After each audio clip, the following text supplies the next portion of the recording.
Good morning friends, welcome to my YouTube channel Glorious Legal Web. पिछले कई video में हम लोग सर्विस मैटर्स, लेबर लॉज के ऊपर चर्चा कर रहे हैं। आज भी उसी कड़ी में कैट के ऊपर चर्चा करेंगे। इसके पहले भी मैंने एक दो वीडियो में कैट के ऊपर प्रकाश डाले हैं। आज स्पेशली कुछ सवाल की वजह से ये कैट के ऊपर दोबारा चर्चा कर रहे हैं। वो ये है कि क्या सभी पब्लिक सेक्टर यूनिट्स के एम्प्लॉयज़ कैट में जाएंगे या लोकल बॉडीज़ के एम्प्लॉयज़ सर्विस मैटर इश्यूज़ पे डायरेक्टली कैट में जाएंगे, या कोई अर्बन लोकल बॉडीज़ है जिसकी एम्प्लॉयज़ जो है सर्विस मैटर अगर इश्यूज़ है तो कैट में जाएंगे।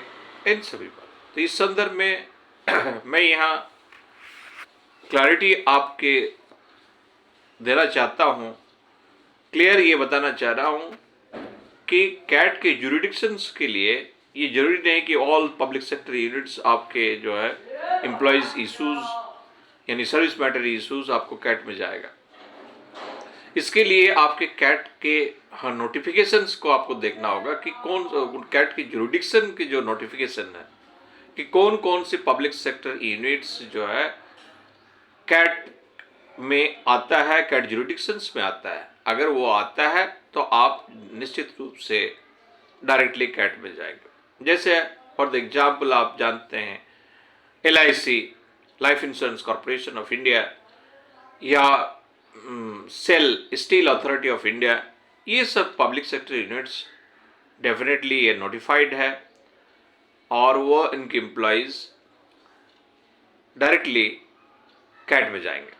लेकिन कई ऐसे जो है लगभग 200 पब्लिक सेक्टर ऐसे यूनिट है जिसके एम्प्लॉयज़ जो है कैट में जाएंगे। अब हम लोग कैट के ऊपर थोड़ा प्रकाश डालते हैं। कैट है क्या? कैट को हम लोग सेंट्रल एडमिनिस्ट्रेटिव ट्रिब्यूनल कहते हैं।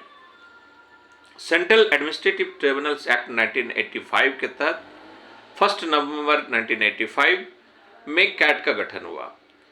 आप जान रहे हैं कोई भी ऐसे क्वासी जुडिशियल अथॉरिटी को जब एस्टेब्लिश किया जाता है तो डेफिनेटली वो किसी न किसी स्टैट्यूट के तहत किया जाता है, और ये स्टैट्यूट जो है आर्टिकल 323A में जो है इनको एक एस्टेब्लिश करने की जो है प्रावधान से रखा गया, और आर्टिकल 323A के तहत ही एडमिनिस्ट्रेटिव ट्रिब्यूनल्स एक्ट 1985 आया और 1 नवंबर 1985 में कैट का एग्जिस्टेंस हुआ, कैट का एस्टेब्लिशमेंट हुआ।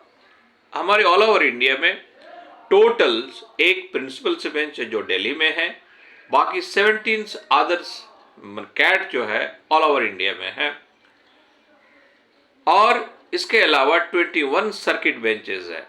फॉर द एग्जाम्पल पटना हमारी कैट है और रांची हमारे सर्किट बेंच है। तो हमारे रांची रीजन्स में कोई भी इशूज जो है कैट में अगर फाइल करेंगे तो ये मान के आपको चलना पड़ेगा कि आप पटना कैट में फाइल कर रहे हैं, लेकिन आप रांची में फाइल कर रहे हैं सर्किट बेंच में। दूसरा एक महत्वपूर्ण सवाल कई फ्रेंड्स का है, चूंकि हमारे BSF हो, CISF हो, these employees are also employ of the central government. तो क्या ऐसे सेंट्रल गवर्नमेंट्स एम्प्लॉयज़ के सर्विस मैटर इशू को कैट में रखा जाएगा? तो फ्रेंड्स इस संदर्भ में एकदम क्लैरिटी है कि क्योंकि BSF CISF के लिए एक अलग से ट्रिब्यूनल है, that is called armed forces tribunal. इस आर्म फोर्सेस ट्रिब्यूनल्स में ऐसे एम्प्लॉयज़ की इश्यूज को आर्म फोर्सेस ट्रिब्यूनल्स में दिया जाएगा। इसके अलावा कई और सवाल है, जैसे कोई मेंबर ऑफ पार्लियामेंट है, MLA MPs वगैरह हैं, या फिर जो हाई कोर्ट्स के एम्प्लॉयज़ हैं, ये सुप्रीम कोर्ट के एम्प्लॉयज़ हैं, तो क्या जो है ऐसे एम्प्लॉयज़ की इश्यूज, सर्विस मैटर इश्यूज को भी क्या कैट में रखा जाएगा? तो इस संदर्भ में आंसर है नो। इस संदर्भ में आंसर है नो। ऐसे इश्यूज को आपके जो जुरिडिक्शंस बनता है, हाई कोर्ट की जुरिडिक्शंस, उस हाई कोर्ट में रखा जाएगा। फॉर द एग्जाम्पल, अगर किसी झारखंड हाई कोर्ट्स के एम्प्लॉयज की इशूज है तो ऐसे इशूज को हाई कोर्ट में यानी झारखंड हाई कोर्ट में रखा जा सकता है। दूसरा एक और सवाल है, नेक्स्ट सवाल जो है वो, क्या रेलवे जो है, हमारे रेलवे की एम्प्लॉयज की इशूज को क्या सेंट्रल एडमिनिस्ट्रेटिव ट्रिब्यूनल्स में लाया जाएगा?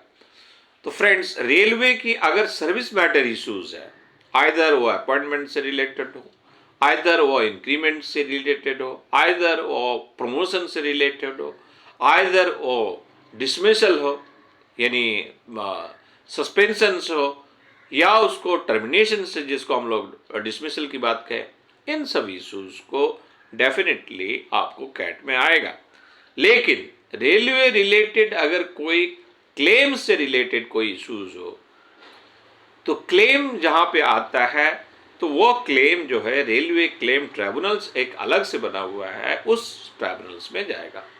तो ये एकदम क्लियरिटी है। इसी तरह अगर कोई मोटर व्हीकल एक्सीडेंटल क्लेम्स की इशूज हो तो डेफिनेटली हमारे एक मोटर व्हीकल एक्सीडेंटल जिसको हम लोग MSCT motor vehicle accidental tribunals कहते हैं, वहां पे जाएगा।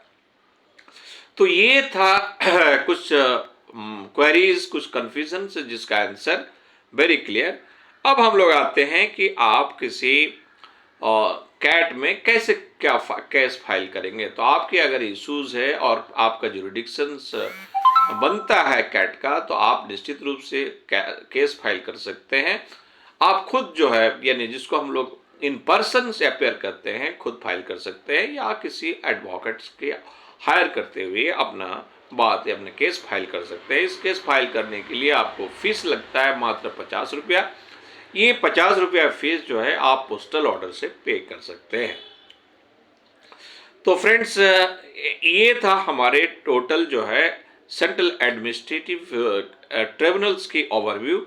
होप सो कि आपको सेंट्रल एडमिनिस्ट्रेटिव्स के बारे में काफ़ी कुछ जानकारी मिला होगा। इसके पहले भी मैंने कई वीडियो आपको दिया हूं सेंट्रल एडमिनिस्ट्रेटिव, वहाँ उस वीडियो को भी आप चेक कर सकते हैं। आपकी अगर कोई क्वेरीज है तो निश्चित रूप से आप मुझे प्रत्यक्ष रूप से संपर्क कर पूछ सकते हैं। मेरा मोबाइल नंबर है 8210282115। मेरा ईमेल आईडी है nasimtaslima@gmail.com। अगर आपकी कोई भी क्वेरीज हो मुझे संपर्क करने में या मैं रिप्लाई नहीं कर रहा हूं, तो ऐसी स्थिति में आप मेरे टीम से भी संपर्क कर सकते हैं। मेरा टीम के डिस्क्रिप्शन आपको नीचे दिया गया है, उस डिस्क्रिप्शन में आप हमें संपर्क कर सकते हैं।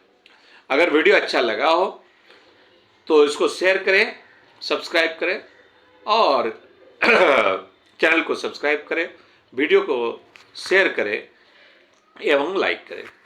Have a nice day. जय हिंद।